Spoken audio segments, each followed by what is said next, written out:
from Cologne and Dusseldorf, areas of Germany steeped in electronic music tradition, come chaotic krautrockers Mouse on Mars. As influenced by English 80s pop as they are by Can, Kraftwerk and Faust, we met up with them on their UK tour with Stereolab to talk about their latest album, Iora Tahiti, and to set about the impossible task of defining their sound.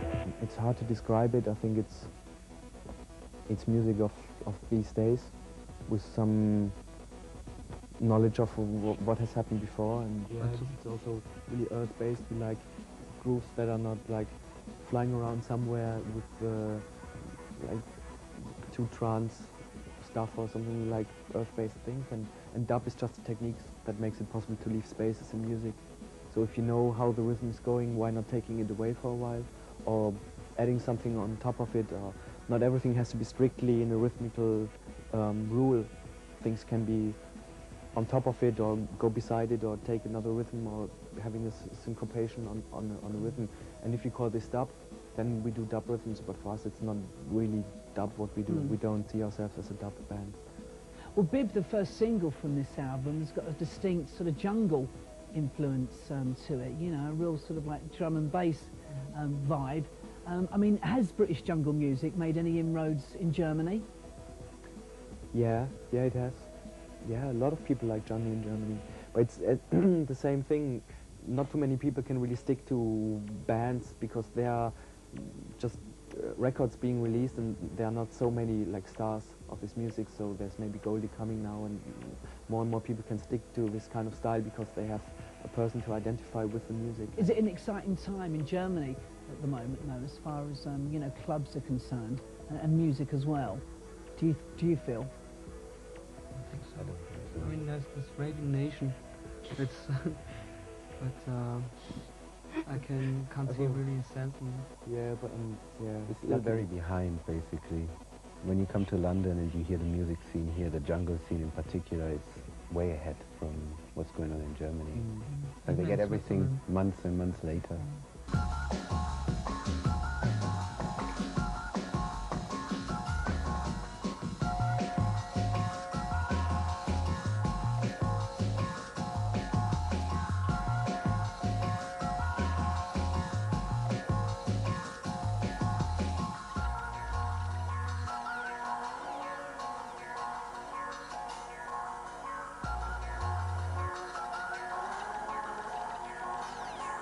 Where did Mouse on Mars subsequently then fit in to, you know, into that sort of like scene in Germany? I mean, how do they view you guys as misfits?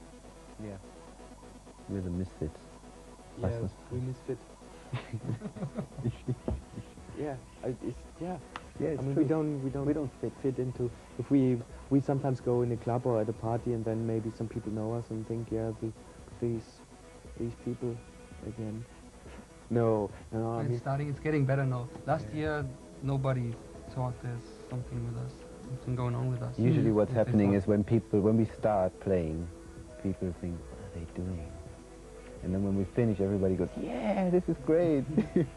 there are so many brilliant bands, and hardly somebody knows them because they don't have the chance to bring their music, because the industry is still sticking to stuff that has worked Before? Ever, yeah, always.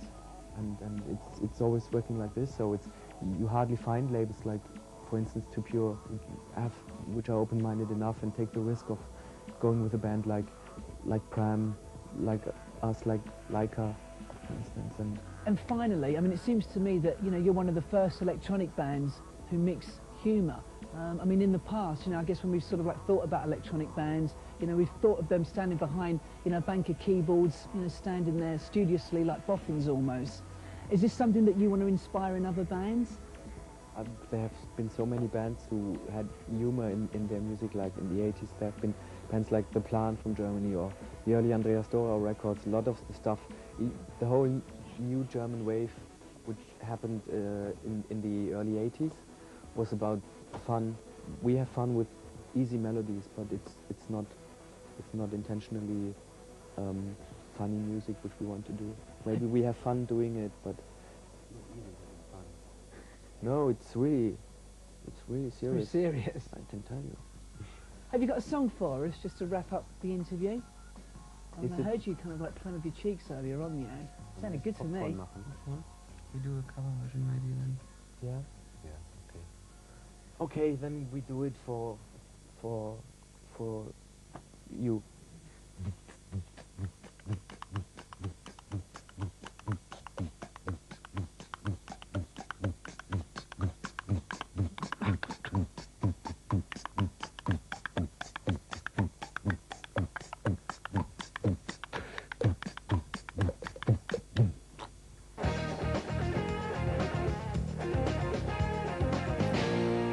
Set in the 1920s, our Beat Movie of the Week this week tells the story of the gifted painter Carrington, played by Emma Thompson, and a lifelong platonic love affair with the eccentric writer Lytton Strachey, played by Jonathan Pryce.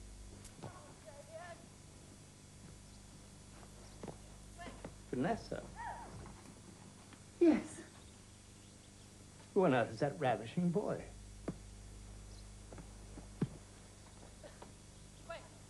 I take it you're not referring to either of my sons. No. Him. Carrington, Good God. someone I wanted to meet. Coming.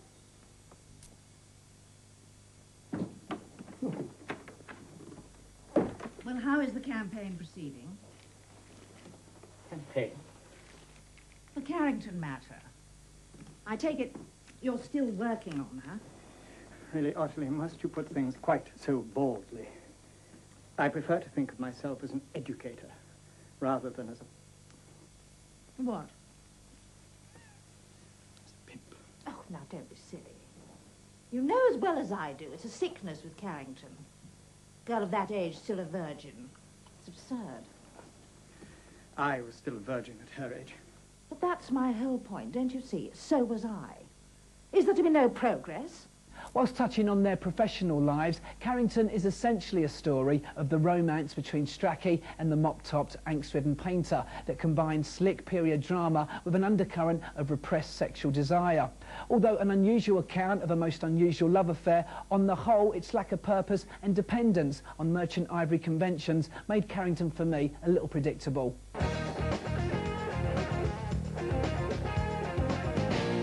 There were fireworks in the middle of the show last week, so we just had to have them back again. Our dream team of reviewers, comedians Stuart Lee and Richard Herring, producer-journalist John Robb and soul singer Misha Paris returned to the Beat Studio for a rematch with some of the videos for some of the week's new releases. We get it on after this.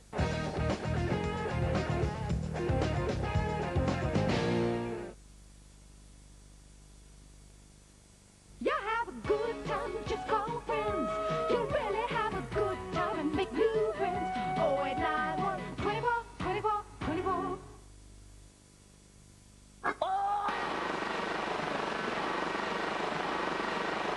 Pepperami Mini. It's a little bit of an animal. Wakey, wakey! It's party time! 0891 23 23 23. All we hear is Driving Rock, 38 classic tracks for the open road, including Bad Company and ZZ Top. Driving Rock, 38 classic tracks on one great value double album. Cher, Spin Doctors, The Cars, and Whitesnake. Driving Rock.